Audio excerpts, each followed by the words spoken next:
Nag-ingon ang Santiago Kapitulo 5 versikulo 14, kung adunay nagbasikiton kaninyo, ipatawag ang pangulo sa simbahan aron magampo alang kaninyo ug sa ngalan sa Ginoo magdihog kaniyag lana. Karon, kinsa man ning pangulo nga ipatawag sa simbahan? Kining panahona timan-an nato sa sulat ni Santiago, wala pay mga protestante ani nga pangulo. Unya, kini sang pangulo sa simbahan, mga pari sad ni. Tinaw kayo klaro. Unya, kung imong basahon na ay magdihog kaniyag lana. Karon pangutana, kinsa raman ang nailana nga diha ilawom sa simbahan?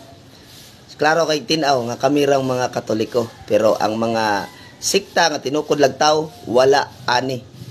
Wala sila ani kay ang ilaha maglukso-lukso ra sa ilawom sa simbahan, ang ilaha magdayak-dayak ra diha, magdagandagan, maoro nang ilaha. Pero ang simbahang Katoliko na ay lana sumala sa Biblia, daghan pa kaayo nga mga butang diha sa simbahan nga naa ang Katoliko nga naa pud sa Biblia.